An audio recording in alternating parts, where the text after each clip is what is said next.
Difficult people, we've all met them. How can we find a way of connecting with them though? How can we get on better and salvage or even foster something good from the relationship? All right, let's start with a pause. Think about someone you find, let's say challenging person you can think of. You know the type, they rub you up the wrong way, they drain your energy, or just generally make life trickier than it needs to be. Ask yourself these three things. Firstly, what is it about this person that gets under my skin? Secondly, how have I reacted, especially in ways I'm not proud of? And thirdly, how has all this back and forth affected my connection with that person? You don't need to fix it right now. Just notice what comes up. It's a little check-in with yourself. No blaming. I can suggest a couple of people that I can think of. First of all, Shirley. Not Shirley, but someone she knows. Shirley's been getting seriously wound up by her new neighbour. Every evening, like clockwork, he cranks up the music after work. She asks him nicely, a few times, to keep the noise down. He always promises he will. Then, guess what? Next time, boom. Same story. She's not even sure the noise is technically bad enough to complain to the council. But the paper-thin walls aren't helping.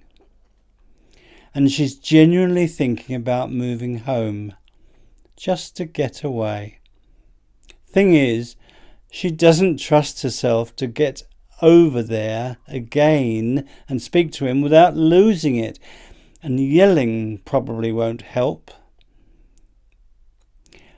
Another example. This time it's someone called Jack. Jack is all right, but he has a mate who is a bit of a master manipulator in sneaky, subtle ways. This chap's always getting back to do favours, move tables, lend stuff, visit people, pet sit. Now, individually, none of these demands is a big deal, but it's become a pattern for poor old Jack, and he feels like a doormat. Jack's a decent guy, the type who wants to be helpful, but this so-called friend has clearly clocked that and uses it. Ever been there?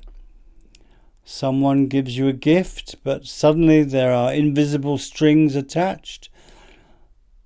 Like a cousin who constantly needs favours, and you end up on a guilt trip whenever you happen to say no. So who do we each find that is even harder to deal with than faced by Shirley and Jack? Right, I'm going to mention a few types of challenging people. First of all, the complainer. Always negative, always moaning. We may leave chats with them feeling quite drained. Secondly, there's the show-off, constantly name-dropping or comparing themselves to others. We may start to feel inferior to them if we're not careful. Thirdly, the passive one, so quiet and indecisive. Getting a straight answer from them feels impossible. It can be a frustrating time for us. And finally, the forceful type. Always intense, sometimes explosive. You know, it can feel like walking on eggshells when with them. Now, it's good to notice what triggers what in us. What is it that gets us going, gets our goat? And why? When someone threatens our peace, be it our quiet evenings, our sense of fairness, or just our emotional space, it can be an easy thing to flip. And we zoom in on the annoying thing they did and lose all perspective. And suddenly any kind of respect or calm thinking goes flying out of the window. I keep trying to tell myself, if I want to handle difficult situations well, I've got to stay cool and rational. That means not blowing things out of proportion or brushing them under the rug. We can't expect the other person to be reasonable if we are all rage and no reason. Here's the thing. We often fall into mental traps when we're upset. Irrational errors of thinking. Ever notice how? Sometimes you assume the worst about someone's motives. You paint them as completely bad, forgetting their good sides. You turn one moment into a sweeping judgment of who they are. Take Jack again. He started thinking his friend was just purely selfish, but when he stopped to reflect, he realised, okay, yes, this guy knows how to push my buttons. But it's not all bad. He's actually good company. The real issue? Well, Jack needed to get better at saying that very difficult word. Do you know what it is? No. He couldn't find it in him to say no.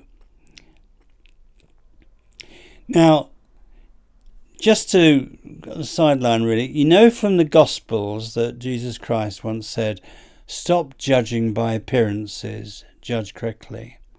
And I really think that still holds true. It's not so, well, it is easy to react to what's on the surface. The snappy comment, the loud music, the favour being demanded. But it helps to pause and ask, is there something else going on here? Maybe there's a good intention buried under a clumsy delivery. Maybe they're dealing with their own stuff. Of course, this doesn't mean excusing bad behaviour, but it does mean looking deeper and giving ourselves a chance to respond wisely. Who we find difficult to be with varies according to who we are and who is around us a lot. Think of someone who's been unfair to you. Got someone in mind? Now ask yourself this. What exactly was unfair in what they said or did? Do you feel like they were manipulating you? How did you feel in that moment? Now, we don't have to fix it right away, but spotting the patterns helps us to step back from the emotion. It helps us to look at things more clearly. Reflective thought is so useful. When we pause and reflect before reacting, we give ourselves a real superpower. We are no longer just reacting on autopilot. Instead, we are responding with intention and attention. Reflection matters. Now, whether you're a parent trying to teach your kids right from wrong, or if you're someone voting in an election, or someone just trying to get through family dinner without flipping a lid, this kind of thoughtful judgment matters. From a religious perspective, Christian mindfulness is about checking in with our inner self, tuning in to a higher sense of what is good and right, not just letting our ego run the show. It's not about beating ourselves up, but gently noticing our blind spots and choosing something better.